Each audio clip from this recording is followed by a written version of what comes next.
Peace be with you. Friends, we come to the second Sunday of Advent, and there's a lot of talk about building highways. Now, what is going on there, and why is that being used as a spiritual symbol? Well, first of all, remember the importance in the Bible, both Old Testament and New, of this theme of exile. Very often, Israel finds itself in exile. Think of, the slavery in Egypt. Think of the Assyrian exile of the northern tribes. Think of the Babylonian exile of the southern tribes.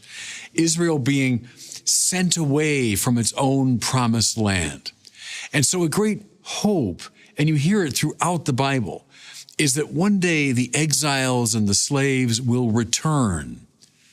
They'll come back to their homeland. So exile and return is a major motif. Well, listen now, our first reading is from the prophet Baruch. Baruch was a friend of Jeremiah. He was a kind of secretary to Jeremiah. Listen to this. Up, Jerusalem, stand upon the heights, look to the east, and see your children gathered from the east and the west at the word of the Holy One. But what's being referenced here is something very specific, actually. The Babylonian exiles. Those who've been taken away from Jerusalem and Judea and brought to Babylon. And now at this time, they're making their way back. And so Baruch is sort of exulting in, hey, everybody, look, here they come. There's a highway leading the exiles back home. Listen to this again. Led away on foot by their enemies, they left you, but God will bring them back to you, borne aloft in glory as on royal thrones. What he's saying is, I know that they were taken away as these poor prisoners in degradation and humiliation, but now when they come back on the highway that God has built, they'll be like kings and princes on royal thrones. The motif is God is going to build a highway upon which his exiled people will come home. Okay. You say, well, that's very interesting, ancient history about Babylon and Israel and the exiles coming back long ago. But why are we reading this text, and why am I preaching on it for Advent? Because exile, everybody, functions in the Bible as a symbol of spiritual exile. So there were these literal political exiles, but think of them now as symbolic of all the ways that we tend to wander from God. The promised land or the Holy Land represents friendship with God, that we're in intimacy with him, we're following his commands, we're living as his friends. Exile, slavery, all those ways that we wander away from God.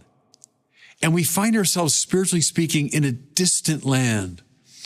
St. Augustine beautifully talks about the land of unlikeness. So we're made in the image and likeness of God, and we're meant to live in accord with that, but we wander into this land of dissimilitude, he says, the land of unlikeness. So, fellow sinners, and this is a very important Advent theme, fellow sinners. We are all exiles, every one of us.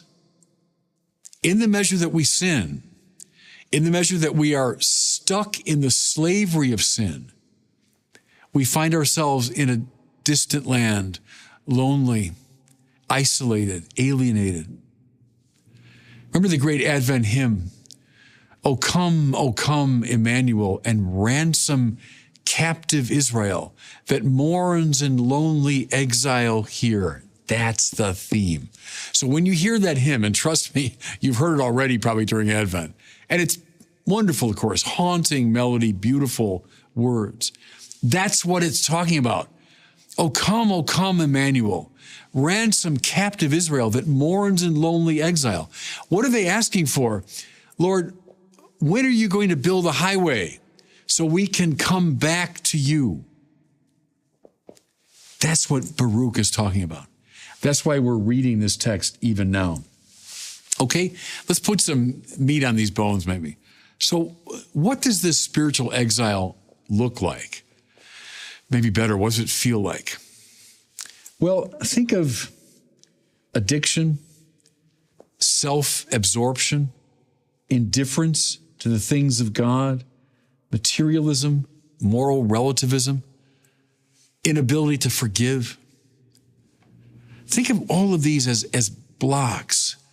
Or stay with the biblical imagery. Think of them as great mountains that are blocking our access to the promised land.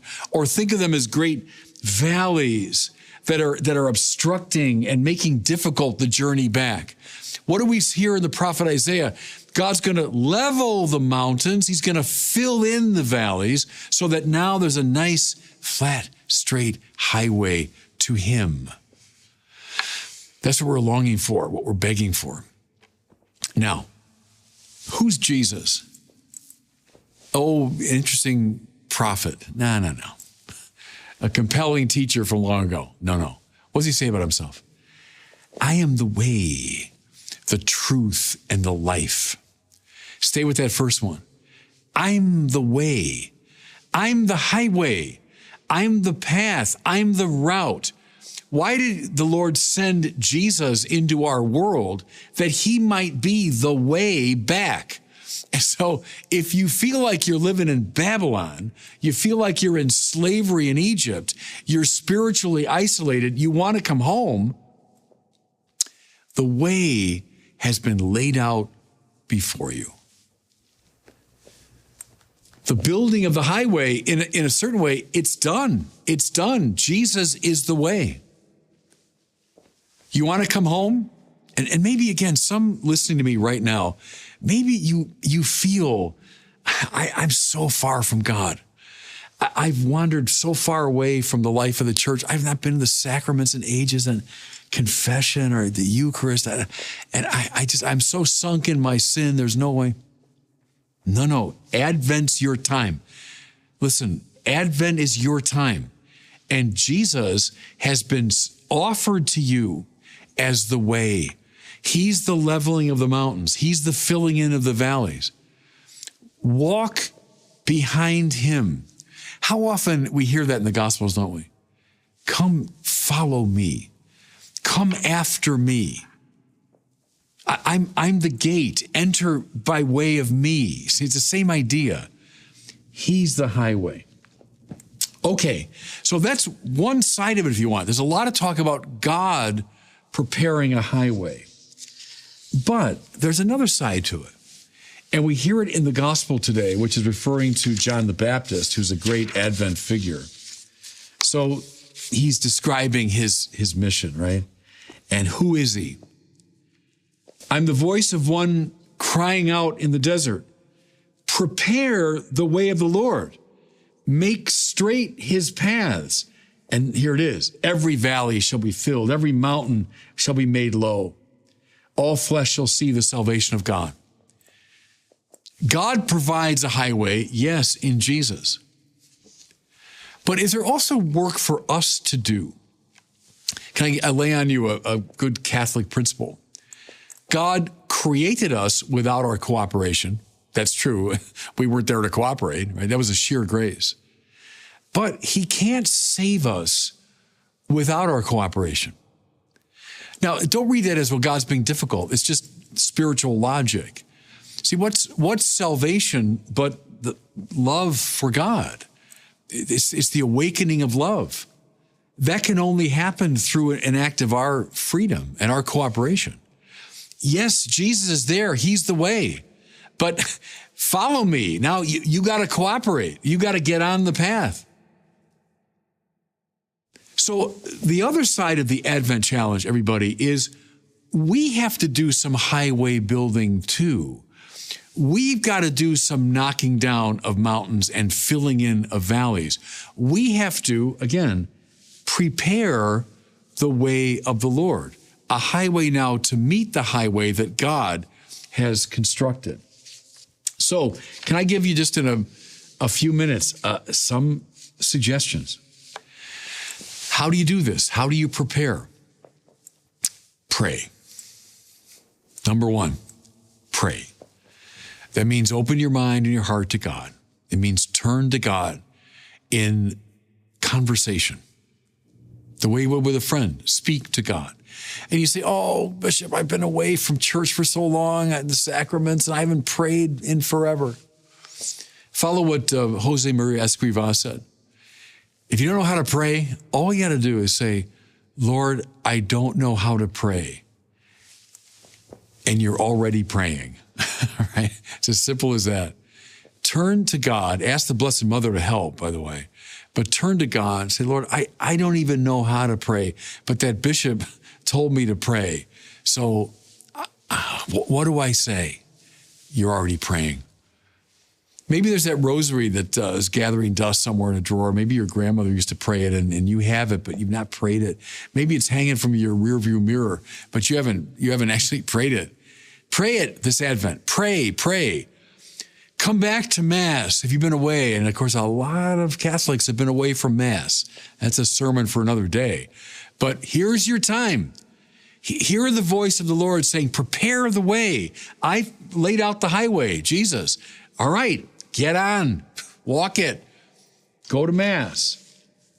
Go to Mass. Here's the second recommendation. If there's some addiction in your life, and addiction, it's an ancient problem. They called it concupiscence back in the old days. But addiction, I think we name it today. It's turning anything other than God into God, and then you become obsessed with it because it can't satisfy the longing of your heart. People addicted to booze and to drugs and to sex and to pornography, it's a rampant problem in our society. If there's an addiction in your life, and I know you can't just snap your fingers and it goes away, but make a resolution this Advent to cut it out, to do something, to take a step, to turn your life over to God. Say, Lord, I'm in the grip of this thing and I can't control it. I turn it over to you. Address an addiction this Advent. Third recommendation, if there's some besetting sin in your life, do something about it this Advent. Maybe it's pride, Then take the lowest place on purpose this Advent. You know what I mean? You'll find a way in your life where your pride's telling you, hey, I'm going to do this. Do the opposite. Take the lowest place. Maybe envy is your problem. Find someone that you're envious of and on purpose praise that person. Say something nice about him or her. Maybe avarice is your problem. You like the things of the world too much. Try some poverty this Advent. Maybe give away some of the things you have. Maybe find a way to literally give money you have to the poor. Be generous. Now, there's 1,000 more things I could say. Go through the 7 deadly sins. I just did 3 of them there. Go through the 7 deadly sins and say, Lord, you probably all have a grip on me. Can I do something to address this besetting sin? Do it. Do it this Advent. I don't even put it off. I know. But this is the moment. The Lord has built the highway. He's laid out Jesus is the way. Come to meet him. Come to meet him. Knock down mountains that are blocking the way. Fill in valleys that are blocking the way. And then you'll be ready, at least more ready, to meet the Lord when he comes. Adventus. And God bless you.